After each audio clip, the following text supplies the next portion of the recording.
Good morning everyone! Ako na naman po ito si Dindo Vergara and welcome back po sa ating YouTube channel.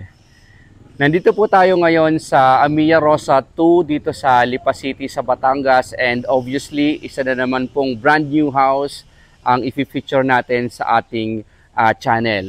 Yung bahay sa ating likuran, ready for occupancy and available po sa market. So, sama-sama nating tingnan and ipakita ko sa inyo kung ano yung pwede nating makita dyan sa loob ng bahay na yan. Let's go! Alright. Ito pong nakikita nyo sa ating harapan, ito po yung actual na unit now for sale, ready for occupancy. Before tayo mag-start sa ating house tour, kung bago ka sa aking channel, please like and subscribe and hit that notification bell para lagi po kayong updated sa aking mga ginagawang house tour. Again, itong bahay is located po sa Amiya Rosa 2 dito sa Lipa City sa Batangas. So, let's start. And yung bahay na-construct sa 105 square meters of lot area and meron po tayong floor area na 88 square meters. Yan. So, kung mapapansin nyo, malaki po yung lote niya kasi nasa corner lot siya. So may one carport and yung space na yun pwede nyo i-convert into carport pa rin kasi malaki yung space. Ayan.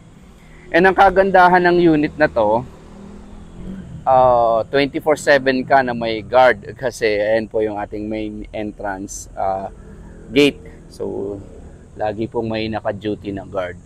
Ayan. So, meron po tayong one carport, may balcony. So, tara. Excited na akong ipakita ito sa inyo. Ayan.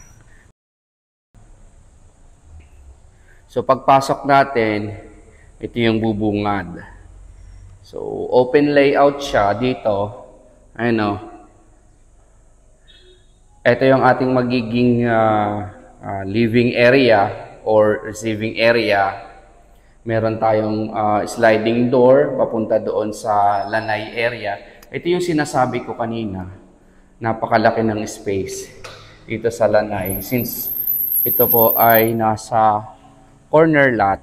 Ayan po. Ito yung guard. Ayan, ito guard house. Ayan po. Oh. Napakalaki ng garden nyo. Kung mahilig kayong tanim ng mga halaman, ito po yung perfect na bahay para sa inyo. Located po sa Amiya Rosa 2. And banda dito, ito yung ating magiging dining area. Malaki yung ating dining area dito. Pwede kayo mag-set up ng 6 chairs na dining table. 6 to 8, kasyang-kasya kasi medyo malaki po siya. And then, ito yung ating first toilet and bath dito sa ground floor. Tingnan natin. Ayan po. Ito na po yung actual turnover. Ayan. Ayan. Powder room siya rather. Powder room wala kasi shower. Ayan po. Pero pwede niyo namang palagyan ng shower kung gugustuhin niyo po. Ayan. And ang maganda dito sa ating bahay na ino-offer dito sa Amiya Rosa 2. Itong particular unit po na to is, ayan po, oh, nakatago yung kitchen. Ayan.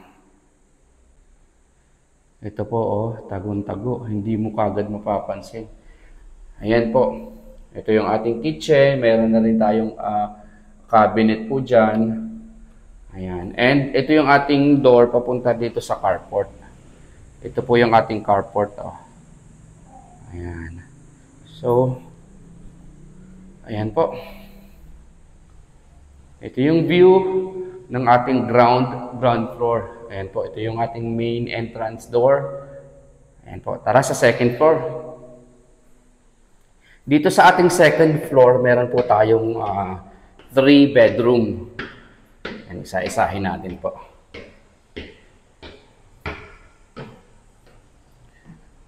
Ayan. So, dito tayo muna sa bedroom 1. Ito po yung ating bedroom 1.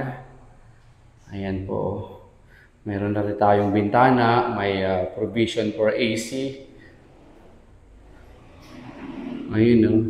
Natatanaw mo dito yung guardhouse. Okay, ito po yung bedroom 1. Then, dito sa ating right side ng bedroom 1, nandito po yung ating common toilet and bath. Ayan. Ayan po. Ayan. So, ilalagay po yung shower, hindi pa lang nailagay. Ayan po.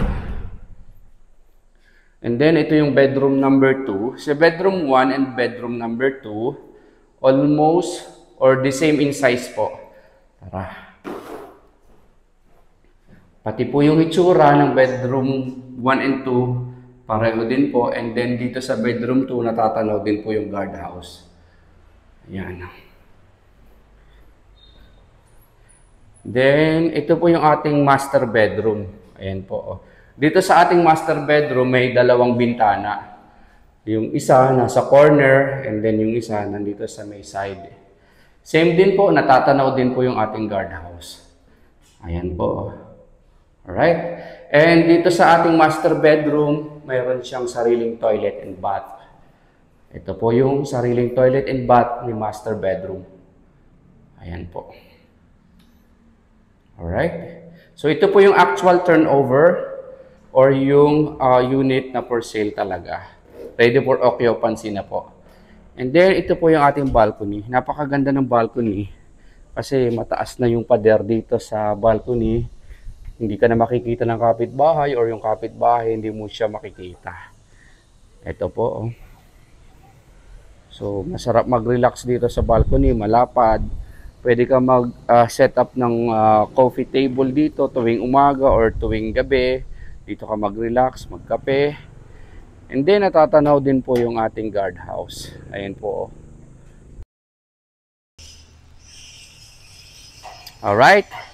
Natapos na nating i-house tour itong ready for occupancy na bahay dito sa Amiya Rosa 2, Lipa City sa Batangas. I hope nag-enjoy po kayo sa ating ginawang house tour.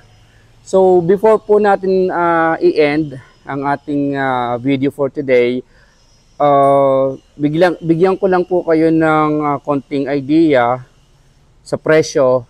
Sa ngayon po habang sinushoot ko yung video, ang total package price ng bahay is 8,652,723.75 pesos. Ayan.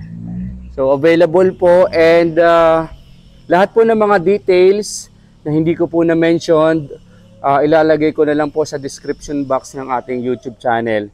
Including yung mga discount po for cash payment and other promos for this month. Ilalagay ko po sa description box ng ating channel. Sa ngayon na hanggang dito na lang po muna, and kung meron po kayong mga katanungan about dito sa bahay na ating pinakita, andyan po yung aking telephone number. Feel free to text or call me and I'll be more than happy to assist. And sa lahat po ng ating mga kababayan na OFW na gustong bumili ng bahay, gustong may mapuntahan yung mga pera na pinag-ipunan nyo sa pangingibang bansa. Again, nandyan lang po yung aking telephone number and feel free to contact and I'll be more than happy to help. So thank you for watching and see you on my next video.